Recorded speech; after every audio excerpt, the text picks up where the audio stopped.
So బాబాయ్ గారు, నారా లోకేష్ 41 ఏళ్ళు పూర్తి చేసుకున్నారు.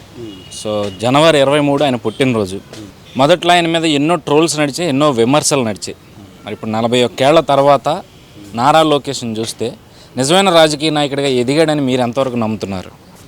ఈరోజు లోకేష్ గారు బర్త్డే ఫంక్షన్కి ఇవాళ ఆటోనగర్ జిల్లా పార్టీ ఆఫీసులో భారీ ఎత్తున గొల్లపూడి నాగేశ్వరరావు గారి ఆధ్వర్యంలో జరుగుతున్నాయి. అన్నీ ఆయన్ని వైఎస్ఆర్ పనికిరాని చెత్త కొడాల నాని కానీ, గన్నవరం వంశీ కానీ, అంబటి రాంబాబు కానీ ఇటువంటి వాళ్ళు పనికిరాని వాళ్ళు, వైఎస్ఆర్ వాళ్ళ బ్యాచీలోనే పనికిరాని చెత్తగాళ్ళు వీళ్ళందరూ కూడా లోకేష్ బాబు గారికి ఎడంకాలు గోడకారి చేయని బ్యాచ్ ఇదంతా.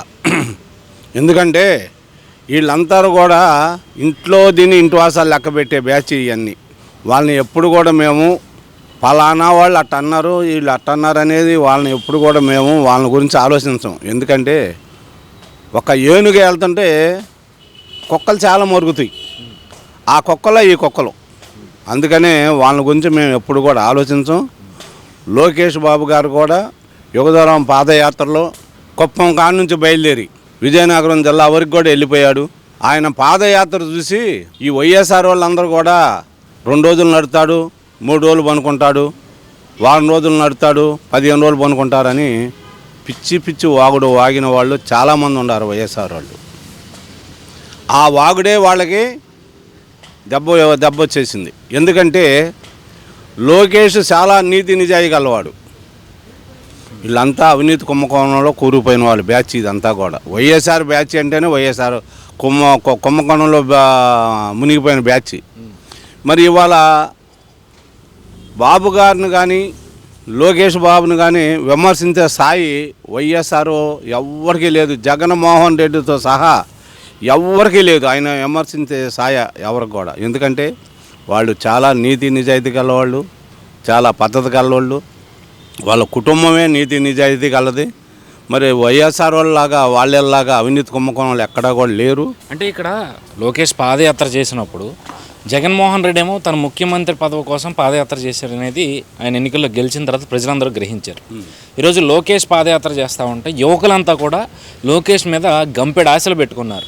రేపు టీడీపీ అధికారంలోకి వస్తే ఏదైతే ఈ 4.5 ఏళ్ళ 5 ఏళ్ల కాలంలో రాని ఉద్యోగాలు రేపు కనీసం లోకేష్ ఆధ్వర్యంలో వస్తాయి అన్న ఆశతో యువతంతా ఎదురు చూస్తూ ఉంది. దానికి తగ్గట్టుగా నేను ఎక్కడికక్కడ హామీలు ఇచ్చుకుంటూ పోయారు. సో మరి ఎంతవరకు లోకేష్ యువకుల ఆశల్ని నిలబెడతారు అనుకుంటున్నారు మీరు?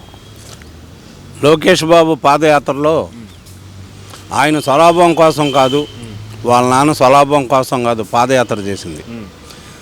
ప్రజలు ఎటువంటి ఇబ్బందులు పడుతున్నారు, యూత్ అనేది ఎంతవరకు ఇబ్బంది పడుతున్నారు. ఆ రోజున జగన్మోహన్ రెడ్డి పాదయాత్ర చేస్తా నేనుండాను, నేను చూస్తాను, మాట తప్పను, మడుని తిప్పను అన్న పెద్ద మనిషి ఇవాళ మాట తప్పాడు, మడుని తిప్పాడు.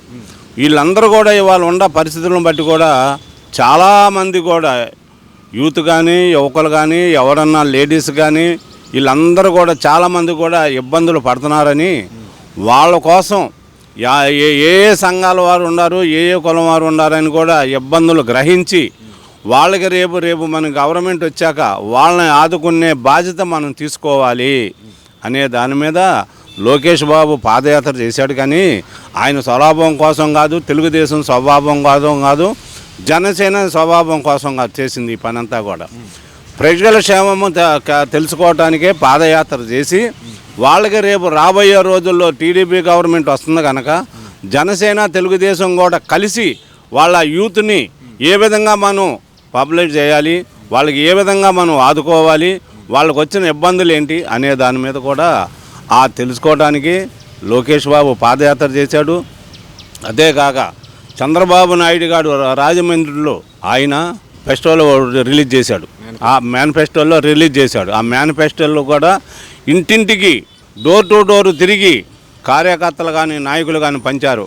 ఇదిగో బస్సు, ఆర్టీసీ బస్సులు ఫ్రీ, 18 ఏళ్ళు దాటిన లేడీ కానీ ఇంట్లో కనుకుంటే మరి యూత్కి 3000 ఫ్రీ అనే దాని మీద ఫెస్టివల్లో కూడా పెట్టి రిలీజ్ చేశాడు.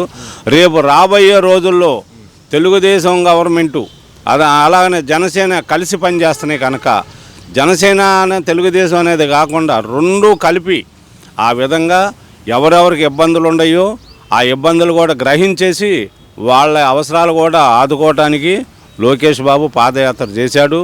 ఎవరికి ఏమి ఇబ్బంది ఉండదు.